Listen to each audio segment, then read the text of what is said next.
Shooting double exposures is one of the most creative ways to use an old film camera, but today I'm going to show you how to shoot double exposures in camera on your modern Canon.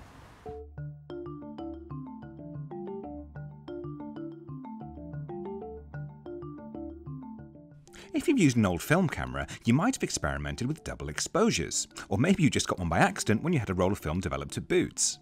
Either way, you can replicate this old film technique on a digital Canon camera such as the 1DX Mark II, the 5D Mark III and IV, the 6D Mark I and II, the 70D and the EOS R.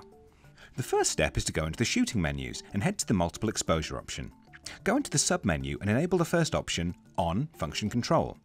In the multiple exposure control panel, you can select a number of exposure options. We'll be using the additive setting as it mimics the behaviour of old film cameras. Keep the number of exposures to 2, make sure that Save Source Images is set to All Images, and that Continue Multiple Exposure is set to Continuously. Once those settings are all dialed in, you're ready to take the first image of your double exposure. Compose your shot and press the shutter. You'll get a quick preview of the image, and then a ghost of it will appear on the LCD screen in live view. You'll see an overlay symbol with the number 1 to indicate that you have one shot remaining on your double exposure. Now you can use the overlaid ghost image to aid the composition of your second shot. Once you've taken your second shot, you'll get a quick preview of the finished double exposure. Then your camera will display the word busy while it processes and saves that merged shot onto your card. For the best results when taking double exposures, ideally you want your first frame to be a near silhouette.